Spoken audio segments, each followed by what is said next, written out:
Welcome to the FiPL Farm Diaries, brought to you by the Yorkshire Dales National Park Authority.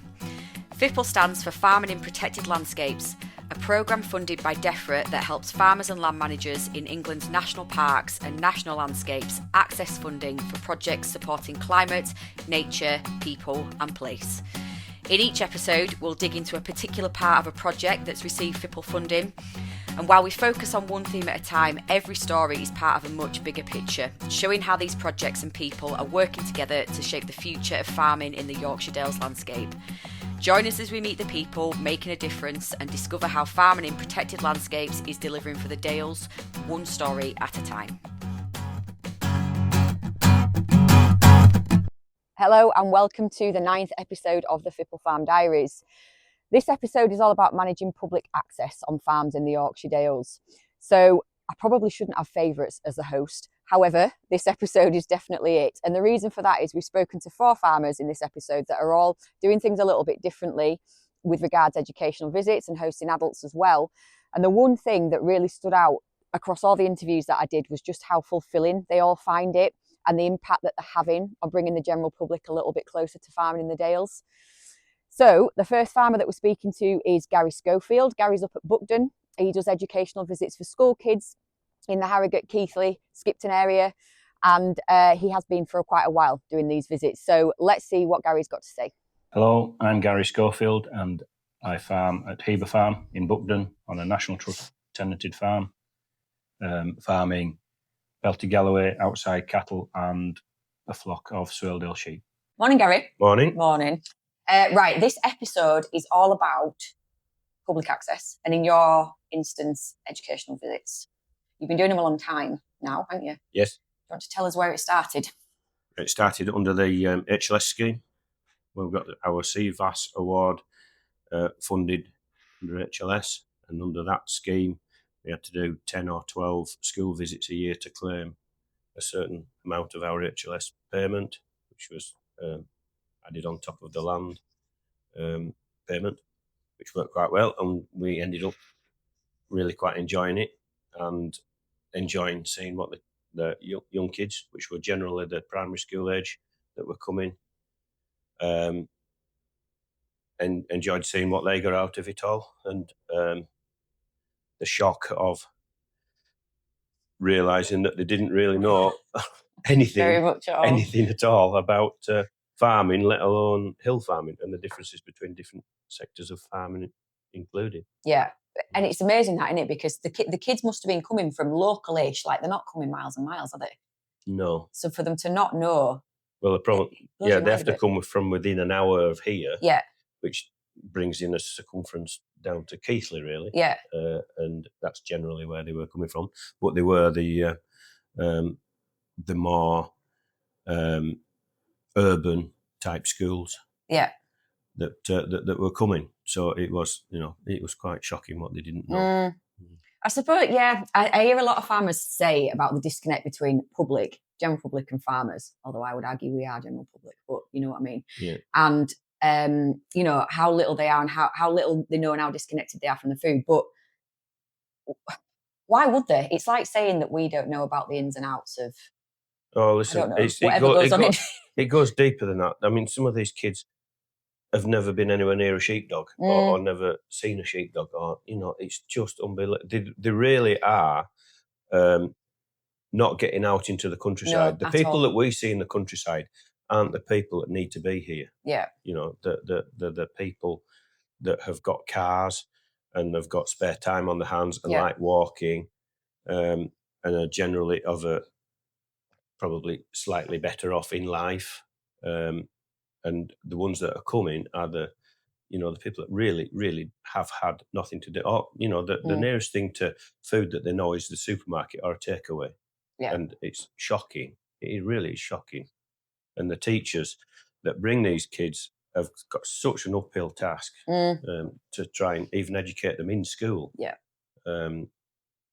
Let alone getting them out onto farm. And it's just stunning, the change in some of the kids. Some of them are slightly disabled, or have difficulties. But it is unbelievably stunning when they get an interaction with animals.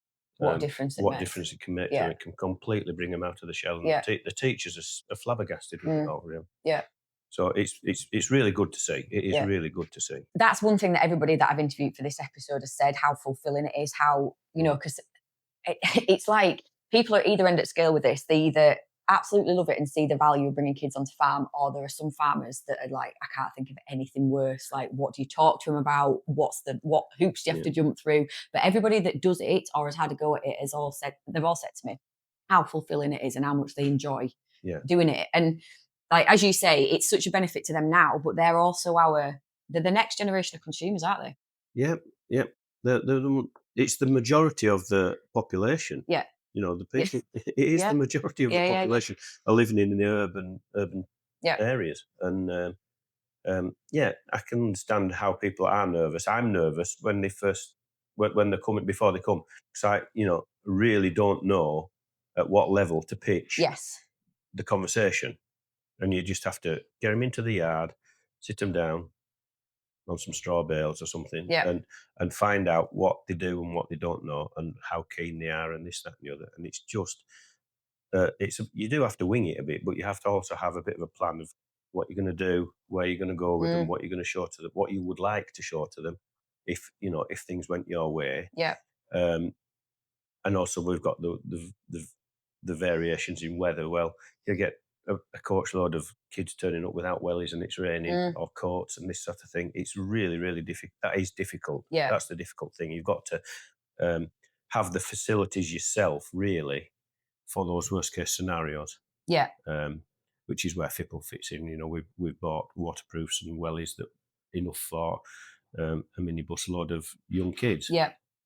Then on the other hand, I'm talking about young kids, but we also get we were in those days getting like Craven College students and that sort of thing, which is a different pitch. Yeah. Again, and they're obviously agriculturally. I was just going to say the students that were studying agriculture. Yeah. Yeah, they're studying agriculture. Most of them are like farmers and farmers' sons and daughters, and have a different level of interest and that sort of thing. So that's quite interesting in itself, showing other people within this area. Yes. Our farm and our farming system, because everybody has a different farm and everyone has a different farming system, and everybody has a different outlook on what should and shouldn't be done. Yeah.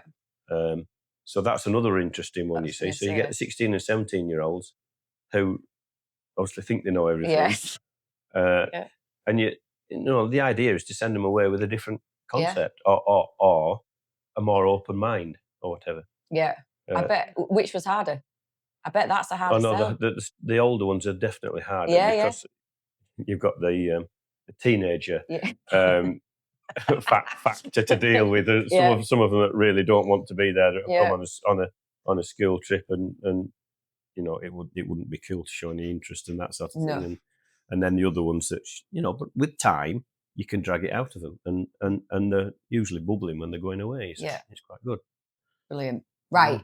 So the way that your FiPL funding works then now is different to the other people that I've spoken to. They've put in for FiPL funding for like toilets and hand washing and facilities and stuff, but you've got a campsite, so you've already got all that. Yeah. So your FiPL funding, it was the schools that applied for the FiPL funding in your case, wasn't it? Yeah, it was an academy. The Northern Star Academy applied for the FiPL funding to facilitate to all these schools in these urban areas funding for coaches to get the kids out here, and then they go looking for host farmers to bring them to bring those skills to. Okay. So they deal with it all, and they send the bills out, they send the invoices out to us and to the schools, and they apply for the FiPL funding. It all goes through them.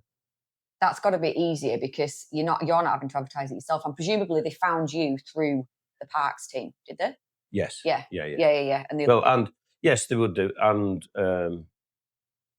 well, it would be once you've had a HLS agreement and that sort of thing, you'll be on a register somewhere. On a register, not one of them registers. Well, they probably check them as well before. Yeah, oh no, that's no. Well, yeah, we do have to have the DB. I was just saying, have you got a DBS check? Yeah. There's all sorts of things that there's things like that have to be done. But I mean, it's easy enough with the Northern Star. They'll help you through it. That sort of thing. Yeah. Okay. So that's good then that they applied. Well, I think that's brilliant that they applied for it. It's the first time I've ever heard of that happening because well, I just think it's really proactive from the school.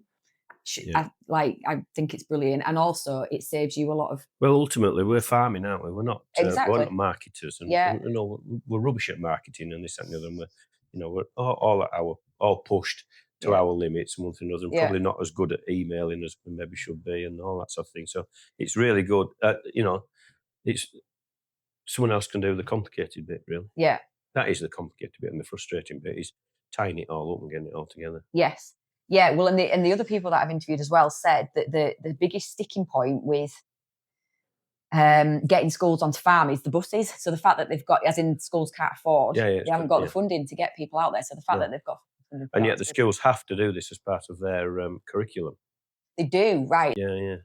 So they do have to do it. So do they check with you what they're going to see or anything before they come? Like, very roughly, but Yeah. Well, they want to make sure that the kids are safe when they come and that Yes. sort of thing, and the weather. Yes, we do have a bit of a conversation Yeah. as to what they're going to get out of it. Yeah. Yeah. So risk assessments and stuff. Who does that? School. No, we do the risk assessment. Oh. Yeah. Go on, talk us through that then. What are you looking for then? It isn't a It's not a big job. issue, but you have to make sure you don't have tires, tractor wheels leant up against walls where the kids are stood and that sort of thing. You have to be half sensible about it all. Make sure you've got enough people to keep an eye on the kids so they're not disappearing off in the farmyard, rooting around. Do the schools always bring enough people with them, or do you have to? Yeah, no, they have to do that. They have to. Okay, fine. Yeah. Right, fine job. So, in terms of legislation and red tape and other stuff that you have to do, have we covered everything? You've got your CVAS training, which is that's like teacher training type Well, thing. it is. Yeah, you don't have to have that. Oh, you don't have to. No, have no, that. you wouldn't have to have that. Was it good? Did you get something out of it? I probably got my name on. That's probably on the register. on the register. Yeah, you would have done. Yeah, you would have done if you did receive us training. There's funding available for that as well. Yeah, well, I got funded for it. Yeah, and, you can do it online that now. I'm sure you can. Training. Yeah. Right. So there's that. There's your DBS check. What about insurance and health and safety certificates and all that business? Well, farm insurance is for general public. Fine. Public liability. It's not. So there's nothing extra on that side of it. On that. Okay. Right. So let's talk through then what you do when you get them here. Talk me through a day in the life of. Right. Well, they've obviously been sat on a bus for an hour. Yeah. Because we're in Buckden, half an hour to the nearest place. Yeah. Half an hour to Skipton and anywhere beyond. So they've been sat on the bus. Most of them have never been on a bus and never been on a country lane, so they probably need to be near a toilet when they get here. Some of them look a bit green when they get off the bus. So we sit them down in the stone barn in the yard on some straw bales, and let them go to the loos and let them get the wellies on or assess what they're wearing, assess what they know. So we just have a little 20-minute chat about what they know, getting to know each other, finding out which the problem kids are and which are the quiet ones and which, and it's very easy to do is that. Yes. So we have that bit of a chat. And then basically they don't have, they could be here a couple of hours and 2 hours goes really, really quickly. Yeah. And generally with the youngsters, I'll set off and walk, if the weather permits, we'll walk from the farmhouse up here, from the barn up here, down to the farm buildings, through the meadows, and we'll explain what the meadows are and explain what the hill is, because they've got a good view of the hill, and we explain the restrictions of the river. And the main thing is when we get down to the youngsters, when we get down to the first meadow, we make them run down to the river and back. Blow some steam off. Well, they've never done it. No, true. Even when the long grass is on in the spring, in the May and June time, they've never ever run through a meadow of grass, and it's hilarious. They're just absolutely, it's just great for them. They come off a bus, have 20 minutes talking to a boring old farmer, and then they just get told to run down to the river and tell me what they see when they get back, and so then we can have another 10 minutes chat about what they've seen and what the river, all about the river and the ecology and the environment and all this and the other, and then it all leads on to a conversation about farming practices and farming with nature and farming, against the weather, and all the constraints that we have, what we farm and why we do it, and why we can't do more and why we can't do less, not why we don't do less and all this sort of. And then if they've got any interest at all or they're a bit older, you can broach the financial side of things. I mean, we're obviously keeping sheep and cattle for profit. Yeah.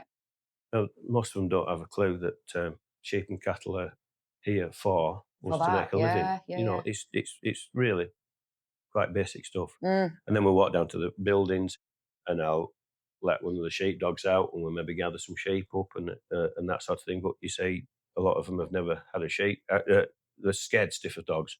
Yeah. You have to remember, absolutely scared stiff of dogs. Especially the Asian community. All dogs in the Asian community are guard dogs. Right. Okay. So you get a sheepdog coming out, and they're scared. Yeah. And they're very, very nervous about it. But then by the end of the trip, they'll be wanting to put a lead on the dog and walk it across the meadows. And you sabotage your own. You sabotage your own speech, really, because the dogs have been. I've got 3 or 4 sheepdogs, all of which are really good with kids. Yeah. And it just blows them, really, because the dogs will be loose in the yard, and the kids are all wanting to take the dogs for a walk. And then when you put the dogs around the sheep and bring some sheep towards them and fasten them in a corner, it's just mesmerising for them. Yeah. So it's really, it's really very, very simple. And then we might throw some hay to some cows that's in the shed through the barriers, and they'll have a look and see if they can spot which is the bull and all that sort of thing. So that was what I was just going to say. What sorts of questions do they ask you? Because I bet they're full of them. I bet mostly questions about death. Excellent. They just, of course they do. Yeah. Yeah. No, they just love death somehow. I don't know what it is. Yeah, that's a little kid thing, isn't it? That. Yeah. So how do you tackle that then? You must get some difficult questions that you have to be a bit careful with. Death and tupping time. That's they're the difficult questions. They're not difficult, but just matter of fact. Yes. They're just matter of fact. It can't be nothing else, can it? They're there to learn. So you're not the first person that said tupping time. What, dare I ask how you explain that to them? No, you don't ask. No. It's just a matter of obviously it depends how old they are. And their understanding of life and that sort of thing. And they'd be more. I bet they're more interested in why they've got different coloured bums. Yeah, that's it. Absolutely. Yeah. So that's a story in itself, isn't it? Yeah. We know when they're going to lamb, which week in April they're going to lamb. Well, yeah. And if they've got any brains about them, they start asking, well, how does that work? Yeah. Well, yeah. And they always take a piece of fleece back off the sheep. If we've been clipping. Yeah. That's another of the. In summer you can do a demonstration for shearing and that sort of thing. But if I leave a fleece out, you can explain like a fleece is for a waterproof coat and keep them warm. So you can have a fleece there in the winter when the kids are coming around and say, well, does anyone know what this is? Well, this is a sheep's fleece that we take off in the summer. So and then they'll touch it and they feel the oil, and then they'll wrap it round themselves and they feel how warm it is. Yeah. And then they'll all grab a piece of it and take it home. You see, well, the mothers must really thank me for that. Yeah. Stinking sheep. But then they've got this something step back on the bus, and they're all treasuring this piece of stinking fleece that's with lanolin in it. And it's just it's quite funny, really. So when we're finished at the farm buildings, we'll then walk back as fast as we can. They'll have the lunch in the barn here on the straw bales, sat around the table, which is another little chatting time for them, calming down time before they go back on the bus. Yeah. So that 2 hours is gone it's just gone quick. So what do you do then if it's a horrendous day weather-wise? Well, I have yes, that's the biggest stress. Yeah. Because we have the farm buildings away from here, and they do have to get to the farm building. So we will take them for a bit of a walk. We will have to decide which way we go, whether we walk them down the road with high-vis jackets and get them into the shed down there, which would take 10 minutes on the road, which is really the biggest health and safety issue. It's not a big road either, is it? So we'll take them down there. I have a little spot in the barn cleared out for them, so we can do, if it's really, really a non-starter, we can split the group in two, and we have some activities that we can do within the barn, like drawing and finding leaves and making stick models Yeah, and just very basic stuff, but it just sort of gives us a chance to deal with one half of the pupils well. And in that scenario, I have somebody that will come and who's, she was an ex-head teacher, my cousin, she'll come and help me through. If there's a bad forecast, she'll be here to do that side of things, really. So we'll swap them over so that they're not all getting wet for an hour and a half. I don't mind them getting wet as long as they're going back on the bus within the next, half hour sort of thing. But if you split them in two, you can sort of stand half a chance of keeping them all out of the rain and the weather. Yeah. What sort of age? So you said you're Craven College students, they'll be teenagers. Are they school kids? Are they mainly little, like 5 and 6 year olds? Do they go all the way through? Age-wise, sorry. It's usually primary school. Yeah. So there'll be 8 and 9 year olds. And then the other ones, Craven College ones, which are teenagers. 15, 16 year olds. Yeah. So we don't seem to have a right lot in between, I presume. I don't know what happens to them, where they're going to. No, well, I was just thinking if they were little, like yeah, they are. Some of them are. They're not toddlers. No, but like 5 and 6 year olds. No, a bit older than that, 6 or 7, 8 year olds. I don't think the 5 and 6 year old particularly will get as much out of it, really. No. They're not maybe cognitively developed enough to ask the questions. I'll send you mine too. Yeah, but it's different when they're grown up with it, isn't it? When well, it is. It is, and it depends what they're interested in as well. If they're not into nature or countryside or whatever, then no, they're not going to ask. Another thing that we do with them, which is always a massive hit, is sit them on a tractor.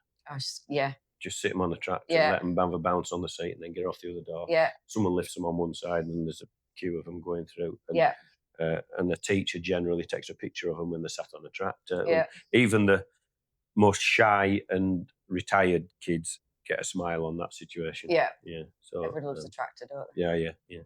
So what would you say then to anybody that's on the fence about doing this, that's thinking about it and just needs a bit of persuasion? What would I say? I said just see if you can get one and have a go, and you'll be sort of happy enough doing it. Yeah. I mean, the money's good. I mean, we're on real money now. We're not on 20p an hour, Yeah. proper money now. Yeah. Well, we spend days and days on the farmers on our own, and it's entertaining. Yeah. It is entertaining. Yeah. It just makes you think yourself a bit about what your role is in the countryside as a farmer and that sort of thing, and how little people really do know, and we expect them to know more, and they really don't. No, and they're never going to do, are they, unless the farming community interacts with them. That's the thing. No. Well, these are the people that are going to be eating meat in the future. Yeah. I do explain, to them the qualities of eating meat, and we go down the environmental route about importing soya, and we've got grass here, which is no good for anything else. Kids don't seem to understand that they can't live off grass themselves. No. So it works right well.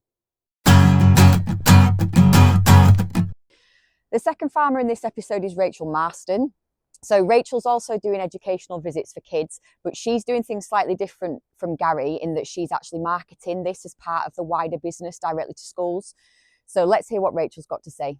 Yes, I'm Rachel Marston. I farm at Easgill Head Farm with my husband Andrew and our daughter Catherine, who's 24, along with Andrew's parents Don and Christine. We have about 400 acres, most owned and some rented.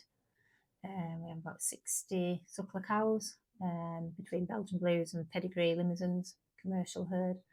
And then we have about 900 sheep, which we have about 350 Beltecs cross sheep, and then the Swaledales, some would cross with the Blueface Leicester, and the rest of the pedigree Swaledales that live up on the mirrors. So that's about our farm in a nutshell. So thank you very much for having me, first of all. Thank you for giving me time.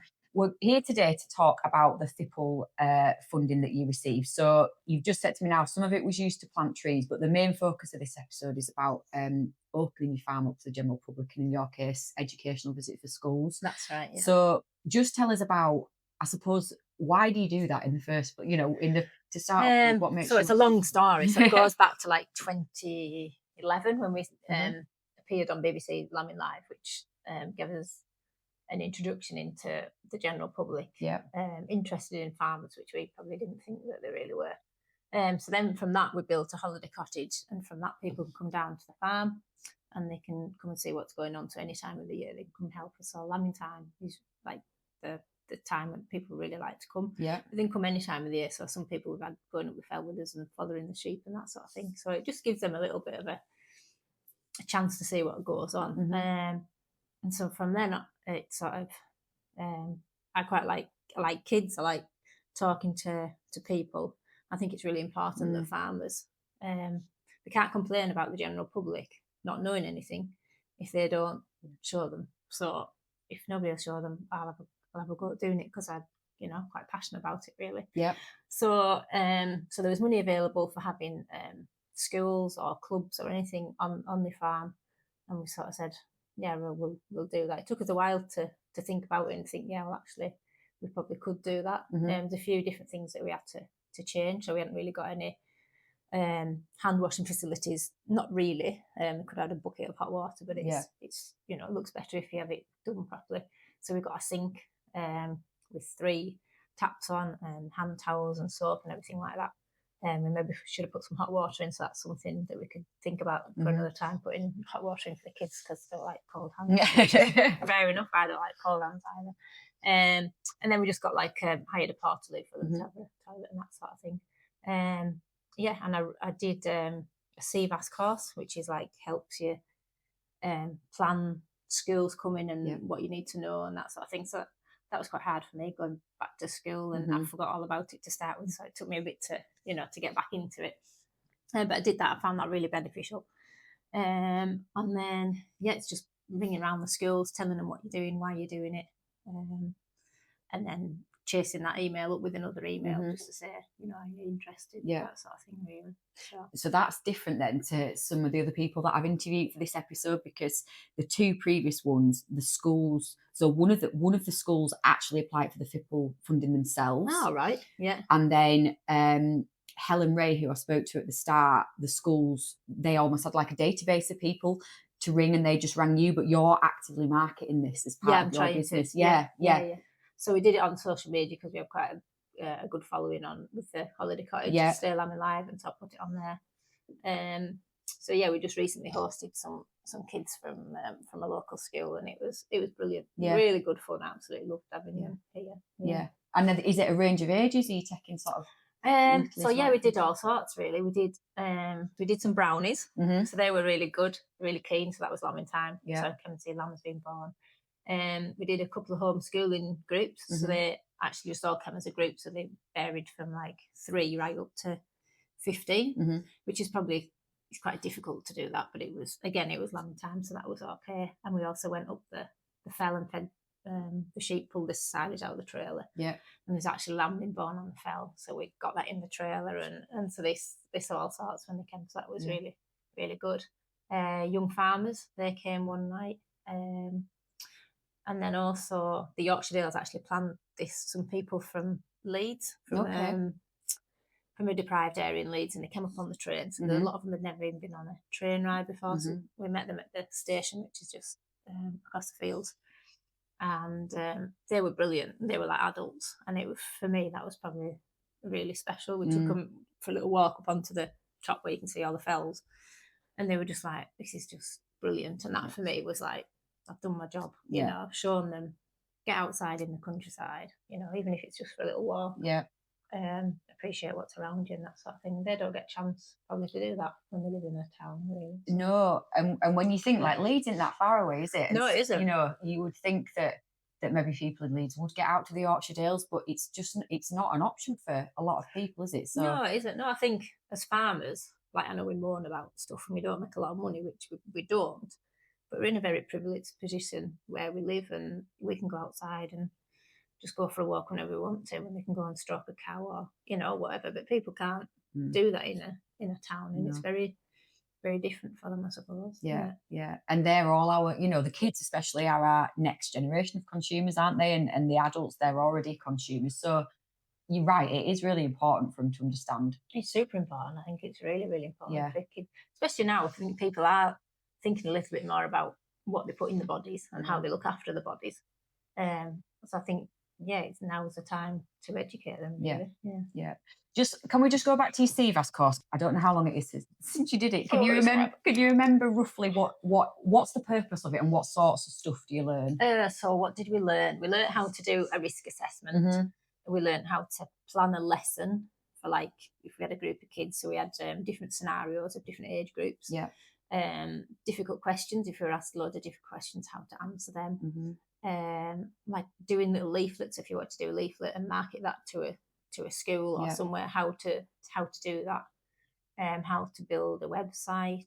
There was loads of stuff. It was really good. Brilliant. It was done over I can't remember, it felt like forever, but it was probably only like a couple of months. And you just did it like online. Yeah.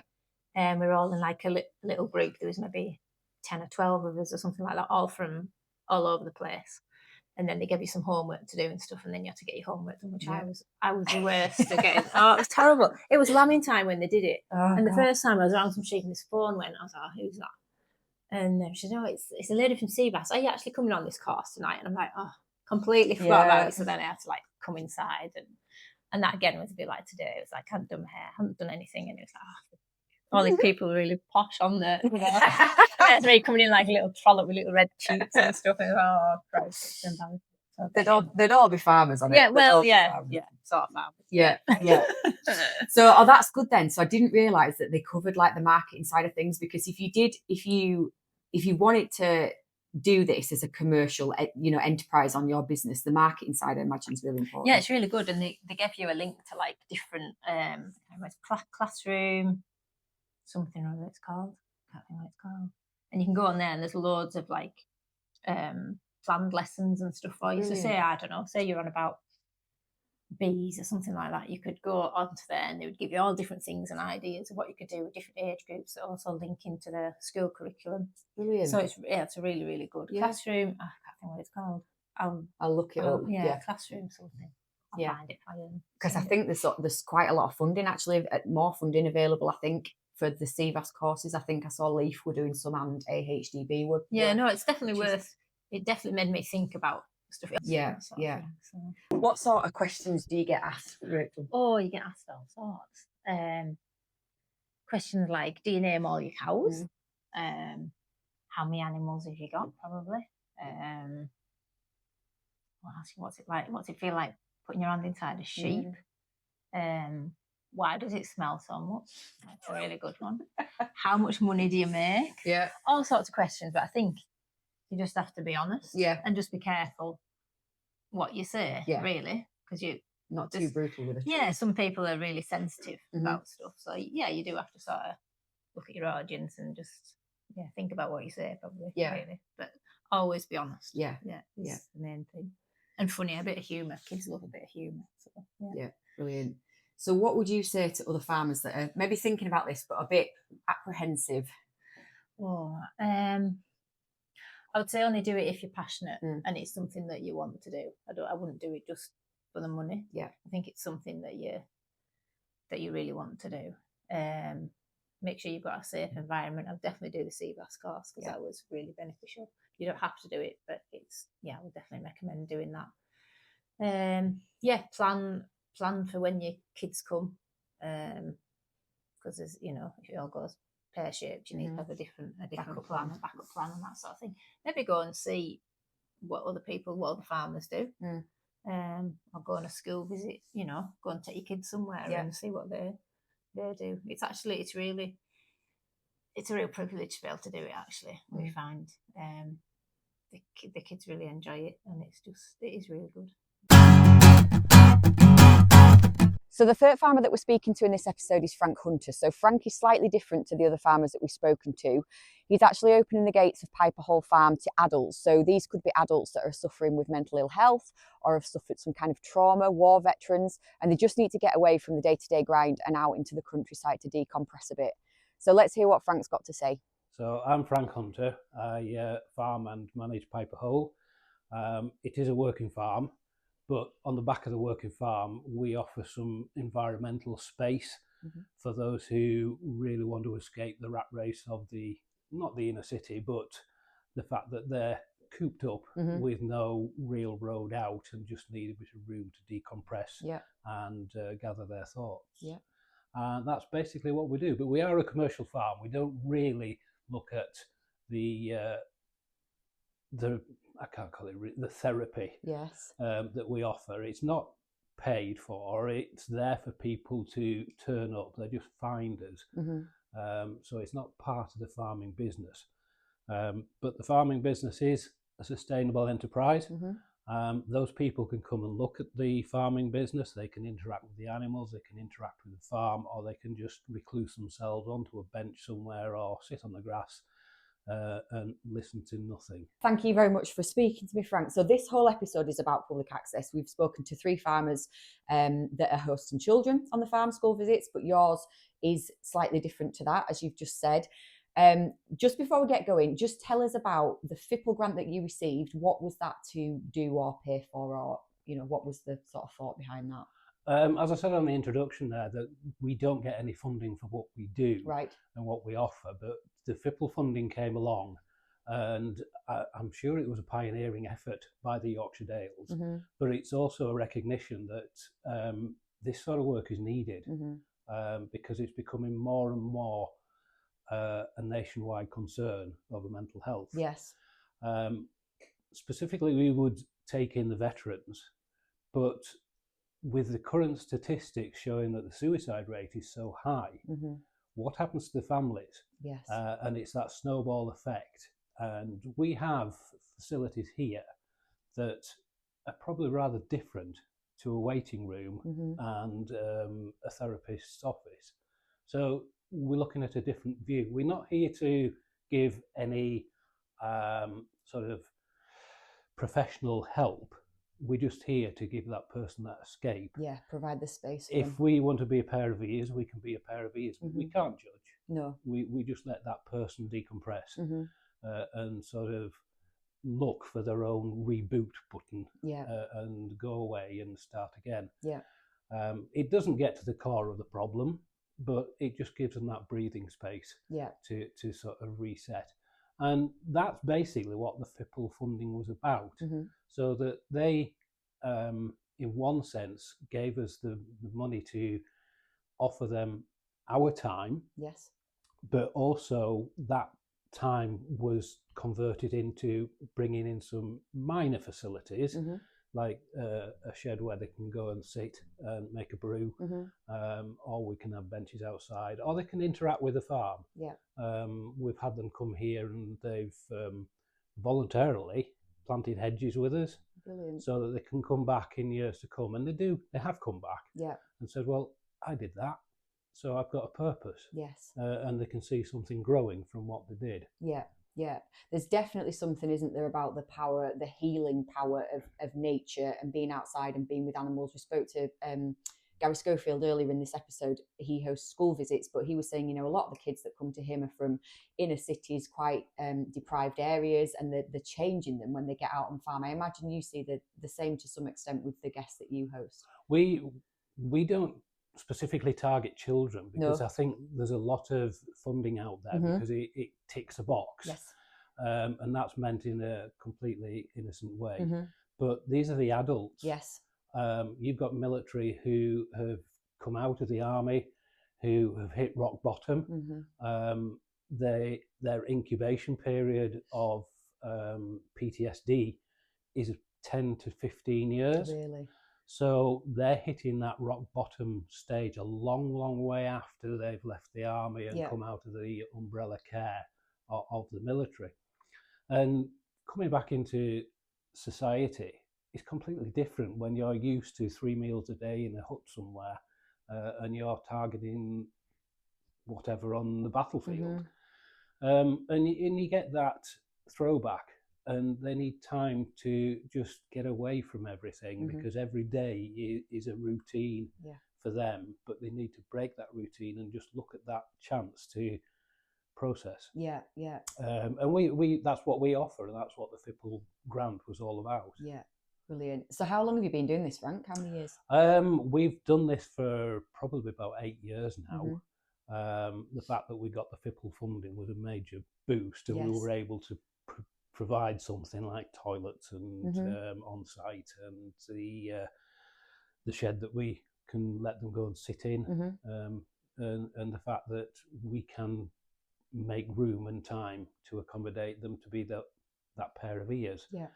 So, but one of the things that we did find, and I'm probably answering the questions before you've asked It's the all right, question, you go on. is that we found that animal interaction became quite a thing. Mhm. And I know it's blown up out of proportion many times in many different places nationwide. But you have dogs and donkeys and all sorts of things that would look ideal on the spreadsheet. But those animals can actually detect anger. Really? They can sense that in a person that person's inner feelings, Yes. and they'll back off. It's a natural thing, but a goat won't. Really? A goat's too damn nosy. I can't So determine. we're looking at things, and these are things that we picked up over the years. Yes. You've got somebody who's in an office-based job, come from a completely different life to where he's at now, but they get that isolation in the office, and because they've got that isolation, they find that there's a sense of solitude in that office and loneliness. But using the animal, it sounds stupid, but it is a realistic fact. That goat will come and start sniffing at that person and will want patted and they'll want the attention, and they won't back off. Yeah. A dog or a donkey or a goat or a dog or a donkey or a cat or something else on that matter will back off. And then that person is in no better place. No. Because even the animals back off, but Yeah. the goat won't. And this is a little trick that we found as we've gone along. That's fascinating. I can believe that 100% because there's nothing more nosy than goats, is there? But yeah. Absolutely. Yeah. And for that person to get that benefit of it. So where did it come from, Frank? 8 years ago, how did this start for you in terms of hosting these people? I met up with somebody who was supposed to be in her final years of military as a medic, and it was fascinating more than anything else. I've no military background at all, other than my granddad was in World War One. And once we started reading into it, it wasn't so much the military side of it, it was the actual effect of the mental health. Yes. And as this person was coming towards the end of her service, she did a final tour in a very remote and unhealthy place and didn't come back from it. So I picked up on her legacy, so to speak, and pushed it forwards. And through some of the groups that we've had here, it was quite unnerving to find that she'd actually helped some of these people on the battlefield, so to speak, and saved their lives. And the stories was unreal. But this was 8 years ago, 10 years ago, could be 15 years ago when she picked these people up. And she wanted the aftercare. And if you follow the NHS, they're so under-resourced, so underfunded. Yeah. So if you're looking for a medical review, you've got a 2-year waiting list. They'll send you away with another box of pills that isn't really hitting the core problem. And you get this snowball effect of where these people need some release and something different. And it sort of gives them a bit of hope that there is a world out there beyond their bedsit or their four-wall syndrome as they're in. So that's where it all accumulated from. So the work from this person was actually personal. And I just wanted to see it move forward and carry on and offer the space for some of these organised people that don't work on the NHS or aren't charity-based either, to come and use the farm, use the facilities and use the environment. Brilliant. That's fantastic, is that? And so are you, how, if a group of people wanted to come or an individual wanted to come, how would they find you, Frank? They just need to look at Piper Hole Right. Farm, and link into it. Yeah. But we are full. But we never turn anyone away. No.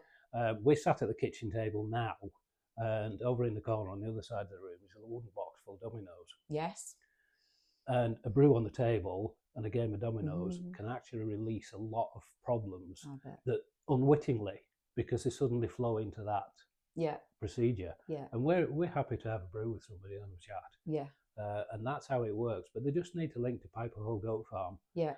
Send us a private message or something, and we'll accommodate it from there. But we don't advertise what we do as such. I know this is probably the first time we've ever spoke openly about it, but we have to protect these individuals. Sure. And we fly so far under the hard deck that we're off the radar. Yeah. And that makes it difficult, in one sense, for these people to reach out and use our environmental facilities as a tool. Yeah. So perhaps it's time we did poke our head above the hard deck and say hello. Yes. Yeah, we're here. So you've spoken about obviously the fact that you've obviously got a huge amount of knowledge and you're very empathetic. You're also open to listening and chatting through. But you said you have no formal therapy qualifications, anything like that. Do you link in with any other organisations that can help these individuals further, or is it a case of you do what you do and? Yeah, you've hit a point there, because we don't profess to have any qualifications. No. We don't have it. We are just the pair of ears and the friend. Sure. Which is just as important. Which is probably the better way in. Yes. We can't make referrals. We can only say, well, perhaps go on to and so and so and so and so. But at the end of the day, these referrals that most people will make are private companies. Yes. And there's just no funding. No. The guys on the benefits and the girls on the benefits, they're really struggling with what they have on their resources to kind of fund what they actually need. And again, this is where the FiPL side came into this, because we could just open the door and say, come on in. We're not charging you. Yeah. And we don't charge. Yeah. We can only do what we can do. But for the professional side of being a therapist, that's not my field. I'm a farmer. No. Yeah. And I can just give them a walk around the farm. I can listen to what they say. I'd never advise or tell them what to do, because that would be ethically wrong. But it's a door that opens that they've never actually opened and been through. Yeah. So they can take away what they want from it and go and find that further therapy. Yes. But again, to reiterate, it's a 2-year waiting list. Yes. Yeah. And 2 years is a long time when you've got a problem today. Yeah, it is. Yeah.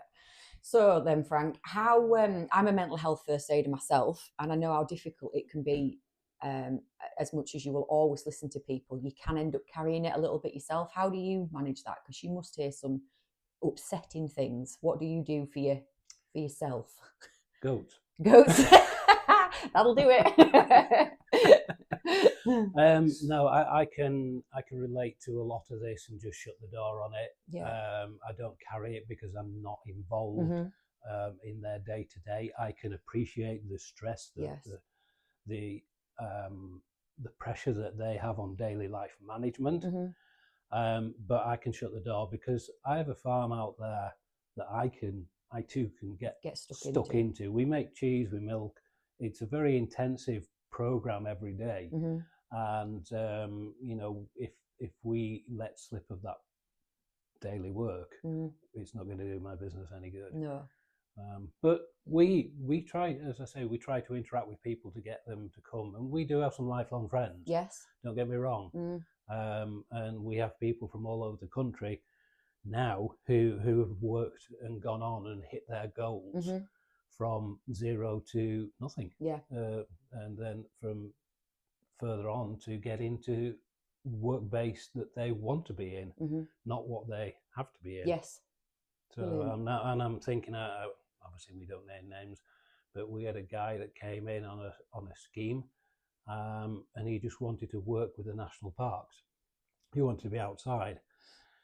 He had a session here with us for a few weeks, and his dry stone walling abilities were impeccable. They were second to none.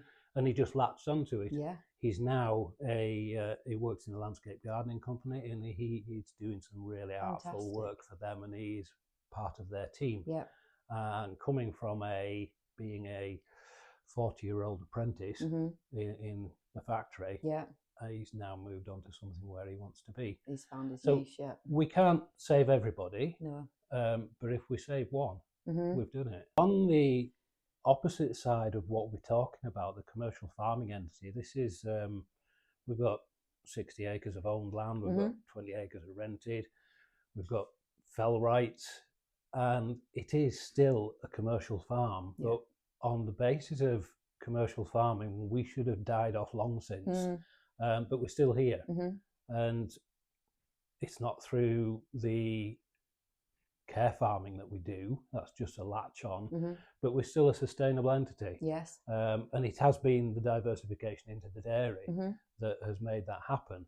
Yeah. And I think on the whole, there are a lot of schemes out there, and there's a lot of government push to regenerative farming. And that's probably where we're at with our organic conversion. But we also look at the wider picture of you're farming in 2026, but really your practices need to be 1940. Yeah. Yeah. So, and that again is another recognition figure that these people that come and look at our farming can take on a different role. They can see how the food's produced. They can see how farming works in a historic view, but in a modern day world. Absolutely. Yeah. Yeah. I just think one of the other people that I spoke to just said, it makes you think about a farmer's place in society, and in my opinion, how lucky farmers are to be able to offer this space, be it either if it's for young kids or if it's for the people that you're dealing with. We're incredibly privileged with where we are, in the countryside, and I think it's easy to, when you're there every day, you don't realise how lucky you are, do you? And what impact, that people just don't have this. They don't come to the countryside, they can't afford to, or the poorly, the mentally ill, and the fantastic positive benefits that this space and the animals that we work with can have on those people. And I think it's a testament, and everybody on this episode has said how fulfilling they've found it to open the gates to whoever it might be. And do you feel that way? I it's on two levels, is that question, really, because to fulfill one aim is to put people's knowledge on the table and say, well, what do you actually know about farming? What do you actually know about where your food comes from? And that opens the door to another world for that person, which kind of suppresses the anger in the other world. So they take an interest in where their food comes from. What harm is that food, processed food, going to do to them long term? So there's a lot of stuff there, but these people have to want to learn. You can lead a horse to water, but you can't make it drink. Absolutely. So yes, it's two sides to that question, and yes, it is revealing in surprise of lack of knowledge, and it is sort of heartwarming on the fact that we've actually given that person something to take away, and think about. And when you brushed on the fact that how do people get here, the rail links are there, and there is support. There's always a plan B. Don't just be phased out by plan A. Yeah, there is. And as you say, in this situation here on your farm, it's not necessarily about, I hate the word education, but engaging with the public about food production. You're providing a space for these people for a very different reason, and that's a huge credit to the industry as well, I think, to be able to do that. I think it is. The mental health awareness, I mean, you only have to look at what the NFU do, but the mental health awareness, I mean, the yellow wellies, the papyrus, what the young farmers are doing today is a phenomenal amount of work that is really unrecognised. And that's another form of, not education, but it's support.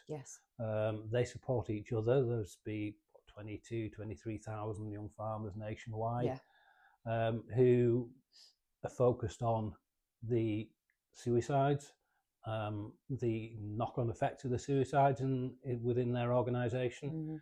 And I'm sure as the bigger companies will realise there's a need for this, and where do you send them? And we probably laughed at the team building exercises in the big companies just to get them out off the office floor to go and interact. But when you think back to that, it was probably a wise move in the start, because we get that interaction outside, whether it's just sitting around a campfire in a wood, making something, food, or whittling with a piece of wood. But you're bringing that verbal context out, and you're actually using that, and unwittingly you realise, I actually told something I've never told anyone before, and you feel great. Problem shared is problem halved. Oh, it is, yeah, absolutely. As humans, we're wired for social interaction, aren't we? And I think, as you say, within the farming community, that's a huge problem, but also for the people that you're hosting here, you know, if they are on their own a lot of the time, that's a really grim place to be, isn't it? Especially if you're suffering mentally. So to be able to bring them together and out into nature, and as you say with the goats, because they're always good for a laugh. Absolutely, yeah. So like you've hit the nail on the head, there's that festering process going on inside that person. And even though with the veterans they can be in some sheltered accommodation, they're warm, they're safe, they're secure, but you know, that loneliness, that isolation on a winter's night, it's a long time, from 4 o'clock in the afternoon till 9 o'clock next morning, and that's when the problems set in. But we can only help and sort of be those pair of ears, as I call it. But when the therapists kick in, I do feel there's more need for not just looking at the problem on the day, but look at what caused the problem more holistically, going back. Why were they there? And if you go back into the school period of, say, 70s and early 80s, and the only option out for a job was to sign up, and then we got the knock-on effect of what they saw, what they went through in their retirement in, say, the early 2000s. And this is where the problem lies. And until that recognition is there and based, and somebody actually puts a finger on the button and says, stop, let's just rethink this one, we'll never see a reduction in the problem, and we'll never see an increase in the facilities that's available. We are just so thin on the ground, and if the environment can be a way out, then why can't there be other ways out? Through sport. I know a lot of the football clubs will give money towards therapy for veterans, therapy for certain charities. So little entities like us that are probably micro dots on their landscape are really a vital part of the movement forwards, because we don't have any costs. So the fourth and final person that we're speaking to on this episode is Helen Ray. So Helen's based up at Grassington. They've got the most amazing farming museum on site, and she's hosting educational visits for school kids. So let's hear what she's got to say.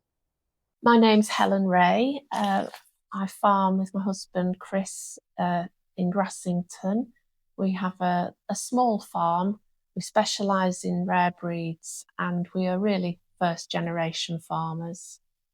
We've got about 120 acres, but spread out over several sites. Morning, Helen. Thank you very much for joining me. As you know, this is part of the Yorkshire Dales National Park FiPL project podcast, FiPL Farm Diaries. So you're based in Grassington, and your project was all around school educational visits. Do you want to just give us a bit of information about, I suppose, where this all came from? Why did you apply for a FiPL grant to do this? Well, we applied for a grant initially because we wanted to be an open farm to the general public. We've developed a museum and footpaths and car parking. And then as we developed the project, we realised that we could really engage with children. They were really interested in the animals and all the things to do with farming. And so we just started very tentatively with some school visits, and just realised that they were just brilliant. The kids are so enthusiastic. We applied for the funding to make the farm more accessible. Initially, we wanted a car park, we wanted footpaths with hedges, and we've got an all-terrain wheelchair. We had lots of work done in the museum to make it more accessible for children with signage. Also, things to do with when the public come onto the farm, things to enable them to just say to have a good time. Yeah. But have an enjoyable visit. Just generally make the farm safe. That was the main thing. I think we wanted to just make the footpaths really in the car. That was what started us off, the footpaths and the car park and the signage. Yes. Lots of signage just so people are aware of what they're looking at and where to go. Yeah, absolutely. Because you're at the top of Grassington here, so there is no car park. So that was really, I can imagine that was really important.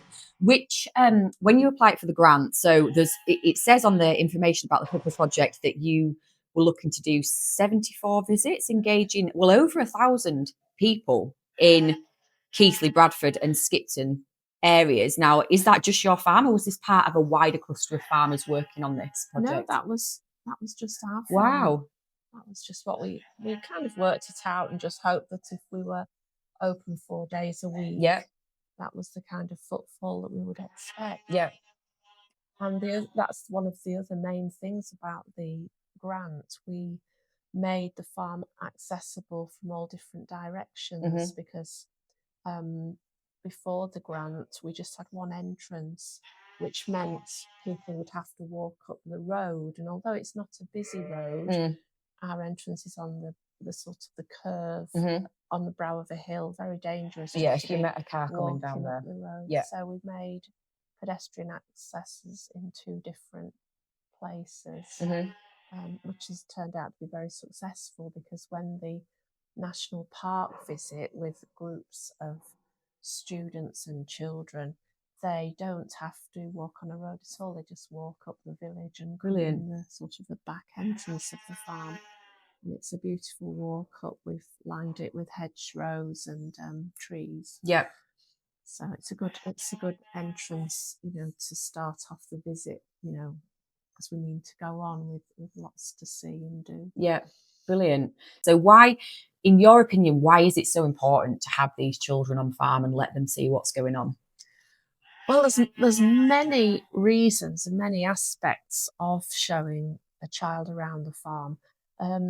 It depends on the child's age, but I try and incorporate the story of wool because that's so important, for the planet, obviously, but also that children realise that when you wear, synthetic fibres, they're made from chemicals and they are not sustainable, and then they've got to be disposed of. Whereas wool, it's a natural product. It traps carbon. When you're finished with your woolly jumper or hat, you can just drop it down on the ground and it goes back into the earth, and it's the full cycle. And I think a lot of the children that visit, they are just amazed that you can take the fleece off a sheep and that after 1 or 2 natural processes, you can wear it on your head. That's one of the things. And the other thing is I do talk. You've got to be realistic. I do talk about where meat comes from, because a lot of children, they just don't make that connection that when they go to the supermarket with mum and dad, that the meat on the shelves actually comes from a live animal. And I do tell them gently. I don't, but I think it's very important. And also, it's important that they learn to respect the countryside as well. I take them out into the field and I just show them that it's not just a field made of grass. There's all sorts of plants there, and that provides a habitat. And we talk about molehills and about the hedges, and there's often a pheasant or 2, hiding in the bottom of the hedgerow, and they're just amazed by the amount of life that's there on a farm, not just the farm animals, but the whole ecosystem that exists. And that when you farm, you've got to farm with that in mind, you've got to be very careful that, you don't pour chemicals down, or you keep everything to an absolute minimum and graze, thoughtfully. Don't just strip the fields bare. So I like to explain all that to them. Depending on their age, I have to judge just how much they'll take in. But they're just amazing, because I've just had 2 groups of children that were aged 5 and 6, and they ask the most intelligent questions. They really understand it, and it's just great. I just love it when a hand shoots up and they say, "Yeah, but what about?" And off they go. They're just great to show around, just due to their enthusiasm. That is the beauty of kids, isn't it? They're not afraid to ask whatever pops into their head, are they? There's no sort of stigma about feeling daft. They just ask what comes into their head, and they notice everything, don't they, as well? My 2 boys are exactly the same. And it's really interesting what you said about the respecting the countryside bit. That's actually an element of school visits that hadn't really entered my head, but especially in the Yorkshire Dales National Park, the amount of visitors we get every single year, some of which aren't very respectful, to teach young children that at an early age and why they need to be respectful. That's a really important part of it, isn't it? Yes. Really important part.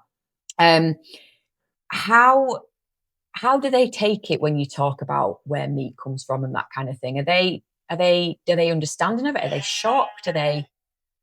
No, I think I just have to say, that the animals here, they have a lovely life. They're well cared for, and they're kept healthy and, well fed.